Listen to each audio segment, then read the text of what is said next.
Good morning, everybody. Today's lesson is about classical liberalism. See, liberalism is one of the most wonderful things that the modern man has invented. It has given so many meanings, so many concepts to understand and to make sense of the modern life.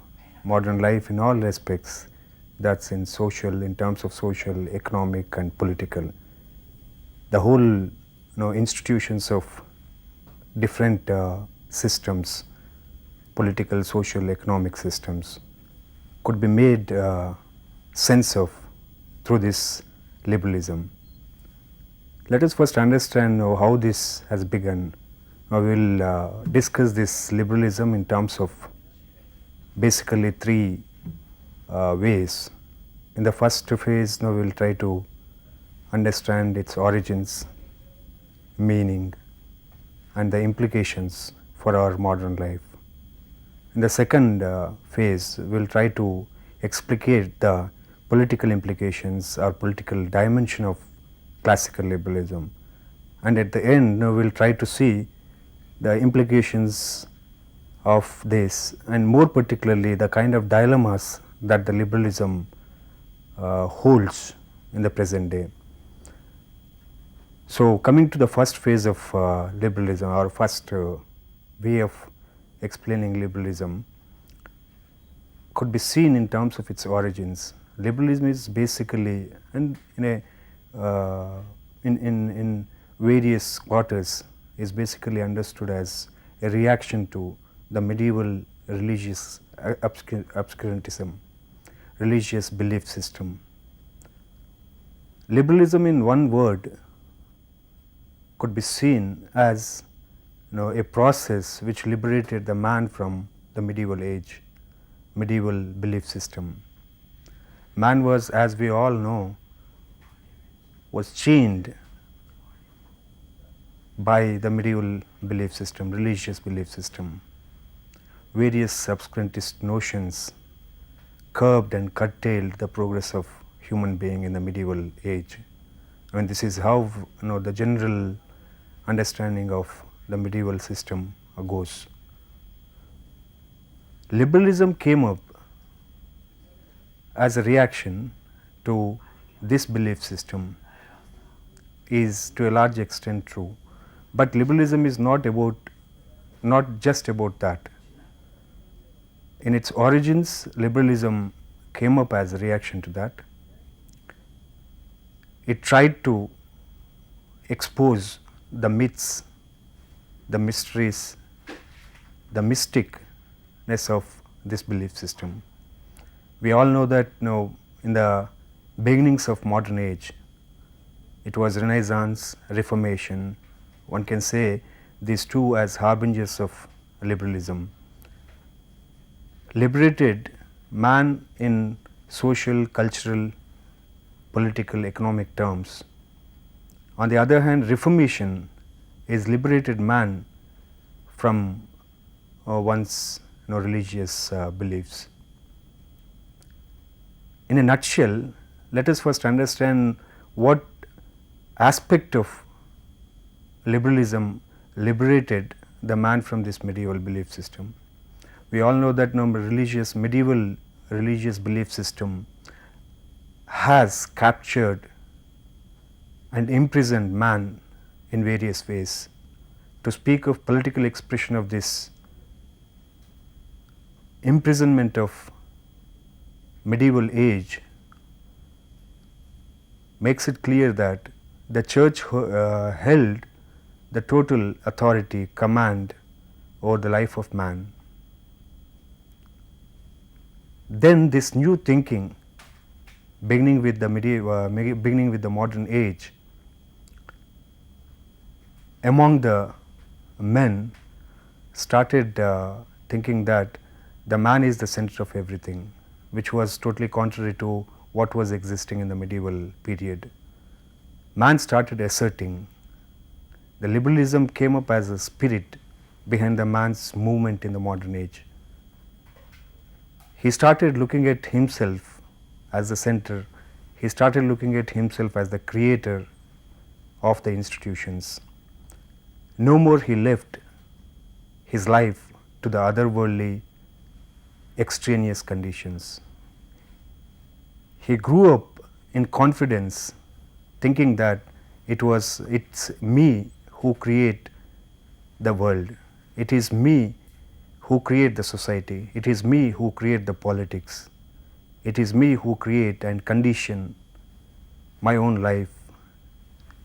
No more I would leave to any extraneous or external forces to govern and condition my life. So, in the very epistemological thinking of man, he made himself the center. He made himself center of the whole universe of thinking. So, let us see what are the sides, different sides that this liberalism holds. Liberalism is reflected. It is not just a way of life. It's basically a way of thinking reflected in all facets and aspects of human life right from modern age. Looking at it culturally, the Renaissance becomes the source of liberalism, where in fact man started asserting himself in various forms and fields. We have seen during the Renaissance period, the early phases of modern age, that the man made himself center of art, painting, music, poetry. Man was so explicit in his all forms of expression. It was largely kind of humanism, kind of man-centered thinking that came up during these times. One can say broadly this is the early expressions, cultural expressions of liberalism.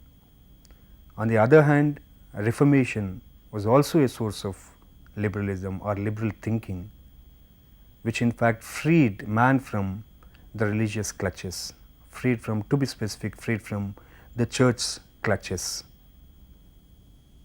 where he started looking at the religious dominance, because he did not allow any external, as we have just discussed, did not allow any external forces to dominate, to control, to take command of his life.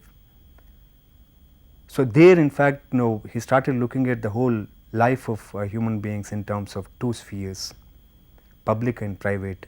He relegated the religion to the private life, private sphere, and he started looking at the public life as a secular, which is free from these clutches, where in fact he allowed the politics to dominate the public sphere. He started looking at these relationships between human beings as public sphere, and the beliefs, the faiths, the assumptions, convictions that a man has is of purely private sphere. So, he in fact delineated a clear cut line between this public sphere, what should be done and what should not be done in the public sphere, and what should be allowed and what should not be allowed in the public sphere, and what could be of his own in the private sphere. The thinking was very clear that so far as the public sphere is concerned, man should be led by his own ways of governing himself. So, there in fact politics, in fact one of the most important implications of this thinking is that the politics has assumed a commanding position in the public sphere. Then onwards, nothing else, no extra political, no other political mechanism can command and govern this public sphere. He has allowed the politics to govern. He wanted to be objective during these days. So, what is most important implication of liberalism at this stage is delineating a line between public and private spheres, and thereby allowing the politics to become independent of other forces. So, this is a great achievement of liberalism that we can see. Only because of this kind of thinking, only because of this dividing line between public and private sphere, that the secular state, as we so proudly hold as the important implication, because the secular state was possible only because of this delineating line between these two spheres. It has become independent since then. Now, to look at the economic aspect of liberalism, there are two things that happened simultaneously, that this independent self-asserting thinking of man in the form of liberalism and the new economic activity on commercial lines, expanding economy, both took place simultaneously.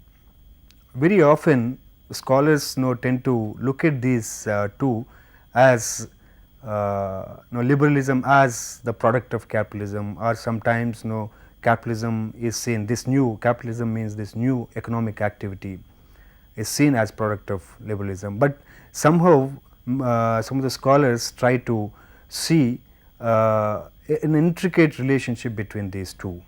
But it is also important for us to check out an independent ways or independent streams of evolving these two, streams of these two evolving into their own respects. That liberalism has an independent way of operating and evolving, and as well as capitalism as the modern economic activity evolved in its own way, though these two are interlinked to each other, because many a time the liberal institutions that have come up in fact provide a conducive ground for this new economic activity to take place. In any case, the liberalism did express itself in the economic activity too, in the sense that as in the social and political realms, the man also has come to think of himself independent activity conducting man in the economic front as well. In the sense, the man started thinking that he should be left alone in the economic sphere, not by not being controlled and dictated by any other external force. Only then he thought the man could really promote himself, his own personality, and does contribute to the growth of economic activity. Thus, in fact, Adam Smith's the well-known book, The Wealth of Nations, in fact, has given a clear picture of this newly evolving economic man, who wanted to assert himself in the economic front, not being dominated and dictated by anybody else, any other force. So, the market thus is a modern invention.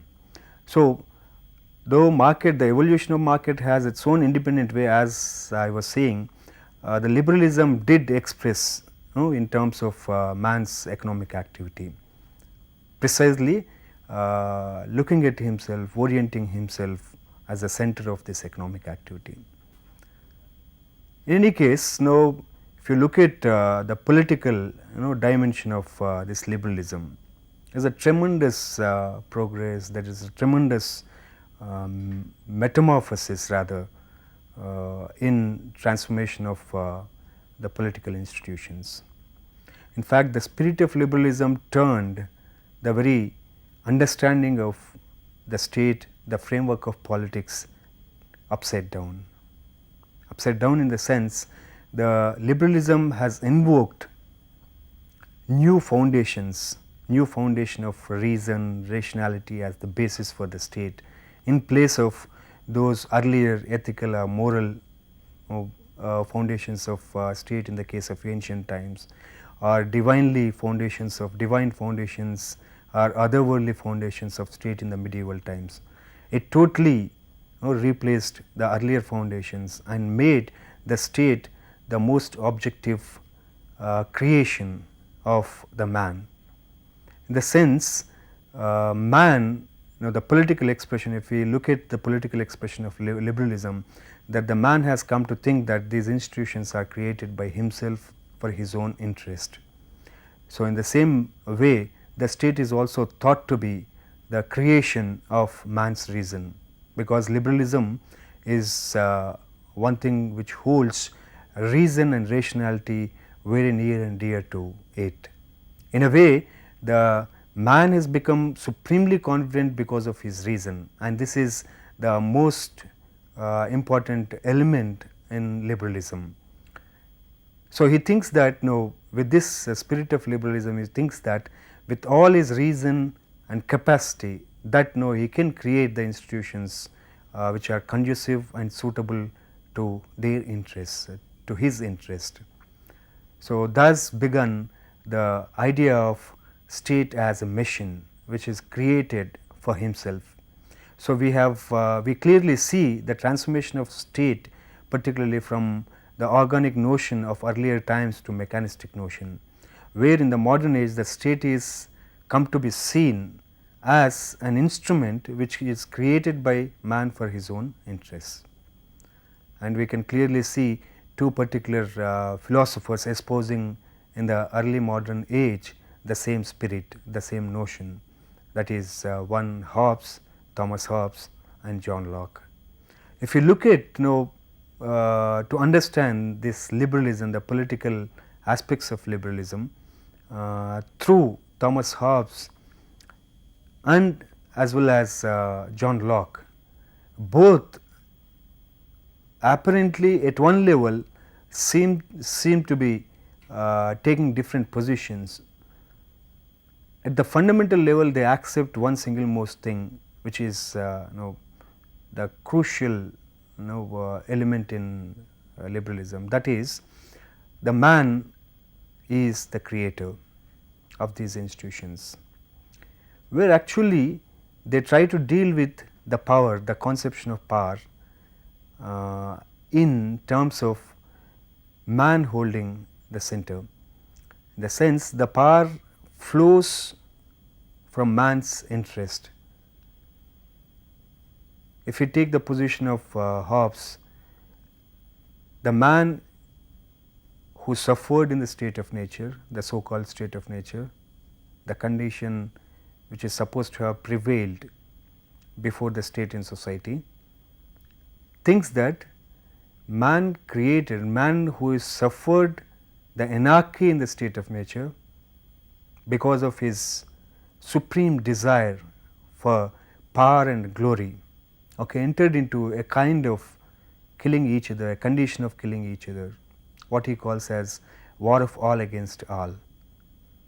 So, that is a condition of point of no return for a man, for the man in the state of nature. So, this realization of self interest, this realization of interest of preserving oneself among all the men in the state of nature brought them together and created the state. The rest we all know, that the state is created out of social contract of this kind. The people who have realized for all themselves entered into this social contract and created the state, but it has become very powerful. They have reposed all faith and surrendered all their rights to this state. So, the dilemma of this modern man who is driven by this spirit of liberalism is to face power, how to face this power. They have given away all their rights, they have given all the powers to the state to protect them, to preserve their life, but they were totally caught unawares with the kind of the danger of power that they have created. It is like Frankenstein's monster's dilemma, that they have created a big Frankenstein, a big monster, but they do not know how to control it. This problem is solved by or at least sought to be solved by the subsequent, the following thinker, that is Locke, because the main concern, the major concern of Locke is to handle this power, the power created by the modern spirit or modern consciousness. And thus Locke says that, Locke also, as Hobbes recognizes the people's realization, the man's realization of his interest leading to the creation of state. Locke also says it is the necessity, recognition of necessity by the man to create the state led him to enter into the social contract and create the state. However, he differs from Hobbes in handling this state. He is very clear that no, it is not the question of just creating the state, but also keeping the controls over that power of the state. And hence, in Locke, the question of rights, natural rights, holds supreme position, because he invents the rights as an antidote, as a controlling mechanism of the state's authority. So, the man who comes from state of nature in Locke still holds, while creating the state, still holds control over the state through the mechanism of rights. So, rights is one very, very important invention of this liberalism in the modern age, and this invention of rights led to the whole set of new institutions which we dearly call, closely call as democracy, because democratic institutions, the spirit of democracy is essentially a result of this thinking that every man has right against any kind of power, whether it is social or economic or political. More particularly in the case of John Locke, he talks about the political protection of man against the political power through the mechanism of rights. So, thus the notion of rights becomes very important in the discourse of liberalism. So, this far liberalism appears very solid and sound, but the question is that the liberalism comes to place a very interesting and uncomfortable position between man and the state, more particularly in the classical liberalism, which is supposed to be the early phase of liberalism, which lasts up till the mid of 19th century or the late 19th century, when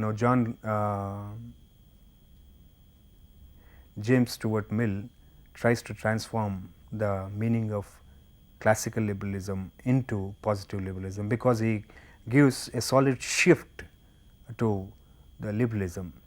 So, let us understand how this classical liberalism transformed into the positive liberalism in James Stuart Mill, and why it does. We should again begin with this problem that we were discussing.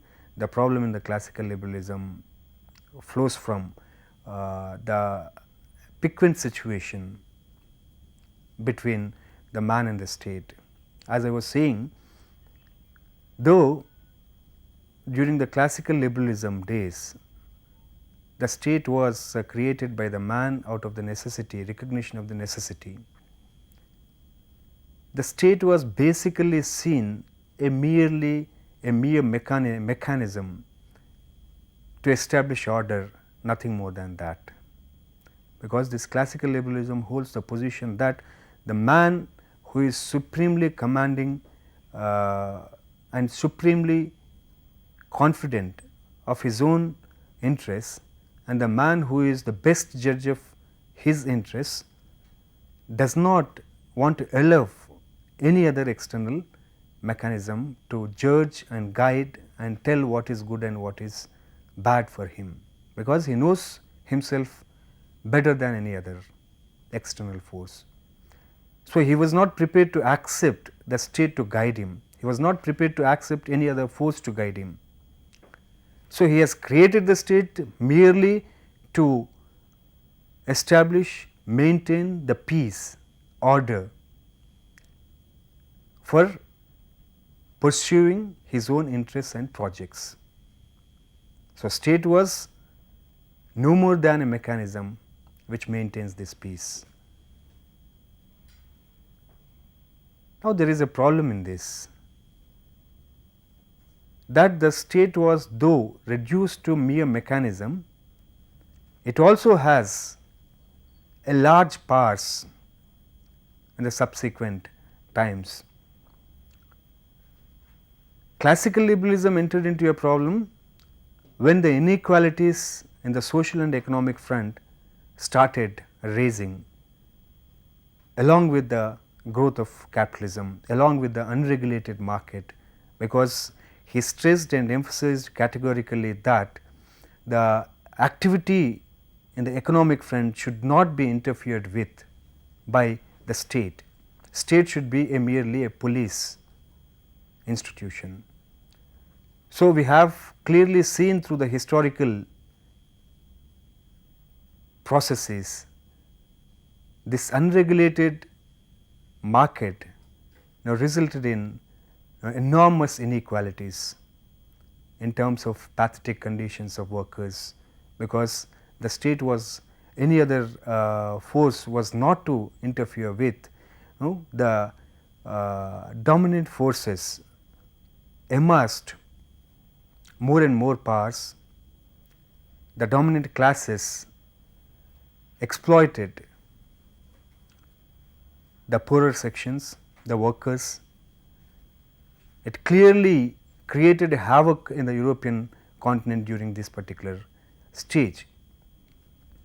So, these inequalities actually heated the very credibility of the thinking of the classical liberalism, our philosophy, our position of the classical liberalism. So, at a particular point of time, the very element of liberty that the liberalism holds so closely has come to be attacked because of these inequalities. Because in a condition of inequalities, liberty cannot be enjoyed. If the liberty cannot be enjoyed, the liberalism, the spirit of liberalism has to collapse. This was the dilemma that James Stuart Mill, J.S. Mill faced. So, J.S. Mill in fact broadens the very concept of liberty into the different activities of human being, and first time in fact J.S. Mill espouses the necessity of the state to intervene into these economic and other activities of human beings. The essence of notion of liberty in J.S. Mill is that the liberty, the condition of liberty, it is not merely about enjoying the liberty, but the liberty can be enjoyed only when the conditions to enjoy the liberty are ensured.